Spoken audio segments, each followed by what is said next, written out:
There's a lot happening with ammunition in America, and most people are generally concerned with the future of small arms ammo in America.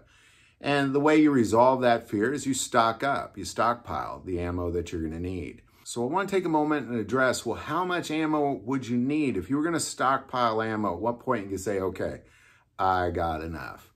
Well, I believe there's a very simple solution to that. And ultimately what it comes down to is I recommend you have 1,000 rounds per gun. Not per caliber, but per gun. Now, what I'm talking about is if you own one 9mm, I recommend you have 1,000 rounds of 9mm. If you own two 9mm, I recommend you have 2,000 rounds of 9mm. And that's really ultimately what it comes down to is 1,000 rounds per gun, not per caliber. So, for example, again, if you have a 9mm, 1,000 rounds. You have a .357 Magnum, 1,000 rounds. You have a 5.56 AR, 1,000 rounds. And I believe for the most part, you should kind of trickle a few above that, maybe by 100 or so for the practice that you have, because I like to have 1,000 rounds on hand. So ultimately, if I buy 1,000 rounds of 9mm and I shoot a couple hundred, now I don't have 1,000 rounds anymore. So what I'm getting at is kind of always restock your practice ammo, but keep that stockpile alone. So if you have 1,000 rounds of 9mm and getting ready to go out shooting, I recommend you go buy a box of 50 or 100, then go shooting. Or replenish it, take off the old, replenish it with the new. This is a critical piece. Now, I'm also going to say, store your ammo correctly.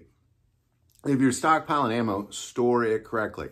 You want to kind of keep it much like you'd keep a bottle of wine, kind of in a cold, well, not freezing cold, but like cave temperature, so to say. Like a cave's a great place to keep ammo because it's always the same temperature. You want to keep it in a moderately cool, kind of like about a 68 degree. If you fluctuate hot, cold, like for example, at times I've kept ammo in my garage and it get like 100 degrees in the garage and it gets like 30 degrees in the garage. Don't do that. It's that fluctuation of hot and cold that's going to ruin your ammo. Obviously don't keep it somewhere where it's moist. So, keep it somewhere in like, my house is always about 69 degrees, so I keep it in places in my house that's dark, that kind of thing. So there you go. How much ammo do you need to stockpile? I believe you need 1,000 rounds per gun, not per caliber, but per gun. Keep it in a moderately cool area that doesn't fluctuate in temperature. Keep it dry. There you go, 1,000 rounds per gun. Any thoughts or insight, definitely put that below. Would like to take a moment and say that most people watch this channel, they're not subscribers. Please hit that subscribe button. It greatly increases the algorithm and our ability to get these messages out. The most important part of this channel, we take prayer requests. So please don't ever hesitate to send that in. Thank you for watching this episode of God, Family, and Guns. And as always, love God, love your family, and love guns.